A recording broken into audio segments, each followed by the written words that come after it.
Hello there, I am ANVECOM, and it has come to my attention that you can find a whole boatload of guides on how to play a given weapon in Splatoon, but not how to fight it. Well, I plan on start filling in this void, starting with roller class weapons as a whole. Today I will be going through the general strengths and weaknesses of rollers and what you can do to better your odds against them. So, without further ado, let's get into the video. Rollers are specifically tuned to do two things: one-shotting stuff and area denial. The less range it has, the more focus it is on the former, while longer range rollers focus more on the latter. The carbon roller and splat roller fall into the short range category. The big swig roller is somewhere in between, as is the flingza roller with a short range horizontal flick and a long range vertical flick, and the dynamo roller is all range all the time. Every roller features one-shot capability. They have an easy-to-use wide one-shot hitbox on the horizontal swing, a longer range but narrower hitbox on the vertical swing, and the ability to instantly crush opponents by straight up running them over, with two exceptions, that is. Both the big swig roller and the carbon roller lack one-shot crushing, and the big swig roller also lacks the ability to one-shot with its horizontal flick. Why, Nintendo? I don't understand. That's kind of important. Worst weapon in the entire game, let's go. Anyway, rollers also have unique fall-off damage mechanics. A roller can camp underneath a ledge in relative safety and delete anyone who dares approach the edge. In general, short-range rollers are absolute killing machines at point blank that can near instantly delete an opponent if they're close enough, and their entire playstyle revolves around this.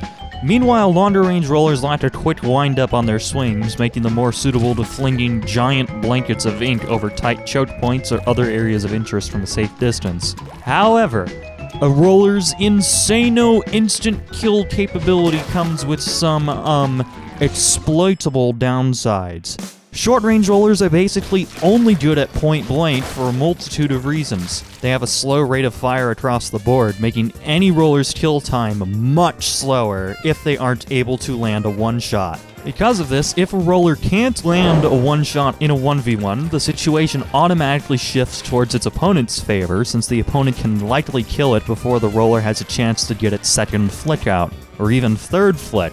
Damage fall off on roller is kind of terrible. Another downside to the roller class is that both the horizontal and vertical flick on every roller has some form of startup or end lag, leaving the roller exposed out of ink every single time they choose to fire. Lastly, rollers can have a difficult time with painting ground. While they can fling out big blankets of ink, the horizontal flick, the roller's best kill option, doesn't paint the player's feet, forcing it to rely on pre-established turf coverage to minimize risk. And all of these attributes combined together create a kill or be killed weapon archetype, and one that's extremely weak to open spaces and medium and long range weapons at that. Meanwhile, long-range rollers like the dynamo roller have an easier time suppressing opponents due to how massive their hitboxes are, but their mobility issues are drastically amplified as a trade-off. Ironically, the dynamo roller is weak to other forms of suppression. Something simple as throwing a bomb at it forces it to stop what it's doing because of how slow it is, and its poor mobility makes it even weaker to long-range weapons than shorter-range rollers like the vanilla and carbon. So, with all this in mind, how do you beat rollers at least somewhat consistently? For short-range rollers, keeping your distance is key, but opposing rollers will do everything in their power to minimize the likelihood of your success. Short-range rollers intentionally play to catch opponents off guard by hovering around an area of interest, catching opponents on awkward terrain, or by skirting behind enemy lines for a flank. However, these strategies are at least somewhat mitigated by using the tools the game gives you to help stay aware. Be sure to keep your camera pointed in the general direction of an objective or another area of importance. It can help you catch a lot of things you otherwise wouldn't notice, such as a roller on a prowl, or a teammate taking said roller out, or a teammate dying the said roller. If you're confident that there aren't any threats in the immediate vicinity, having an area mostly covered by your team's ink and not seeing that much enemy movement around you is a good indicator. The map is also incredibly powerful. Every option a roller has leaves obvious markings on the map.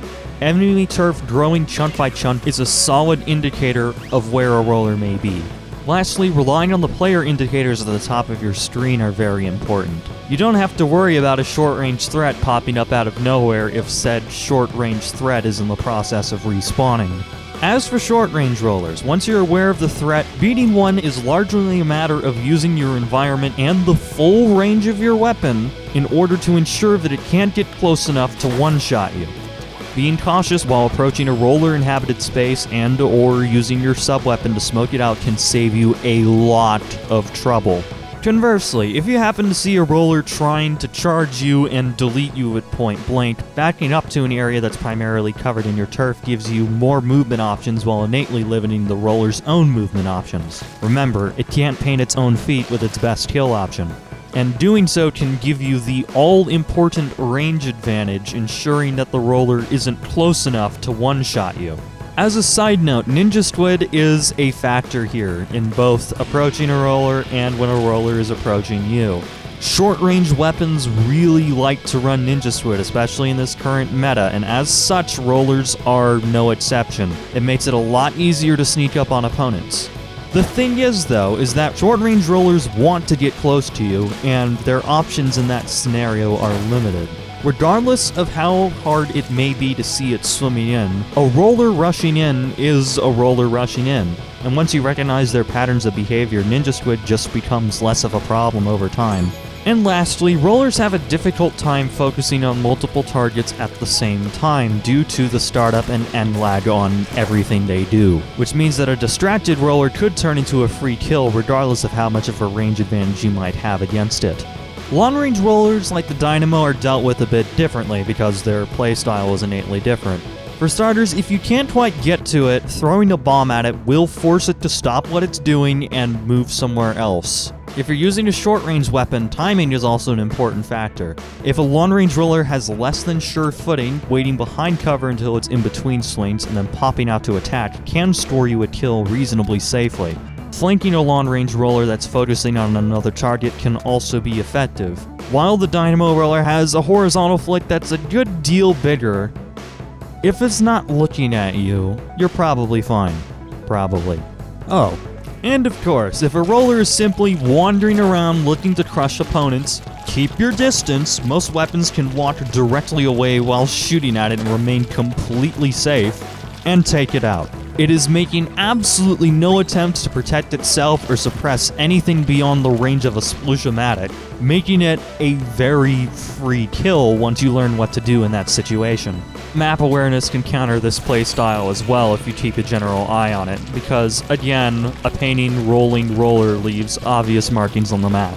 And that's basically how I end up fighting a roller. If you personally take a different approach, please let me know down in the comments. And if you enjoyed this video and would like to see more, get subscribed, leave a like. Thank you all for watching. Tune in next time where I talk about how to beat the 52 gal. Ha ha ho ho hee hee. Thanks for watching. I am ANVECOM and I will see you next time.